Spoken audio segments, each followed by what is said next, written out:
उपमुख्यमंत्री माननीय श्री देवेंद्रजी फडणवीस कुणाला ते फोन लावतात याकडे आमचे डोळे आतुरलेले. नमस्कार अटलजी,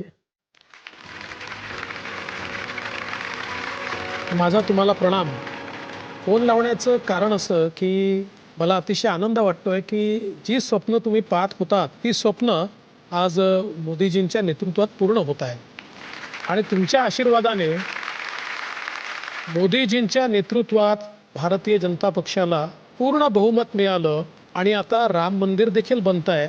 आज मोदीजींच्या नेतृत्वामध्ये 370 कलम खारिज करण्यात आलेला आहे आणि मला विश्वास आहे की लवकरच भारतामध्ये समान नागरिक कायदा देखील मोदीजींच्या नेतृत्वात येणार आहे. आणि आज मोदीजींच्या नेतृत्वामध्ये संपूर्ण विश्वामध्ये भारताचा डंका बोलतोय.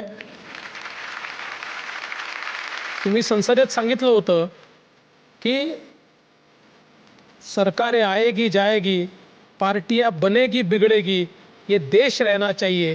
याच मंत्रावर आज आम्ही काम करतोय, या देशाकरताच काम करतोय. मला विश्वास आहे मोदीजींना आणि आम्हाला तुमचा आशीर्वाद हा प्राप्त होतच असेल, तो असाच तुम्ही द्यावा ही तुम्हाला विनंती आहे.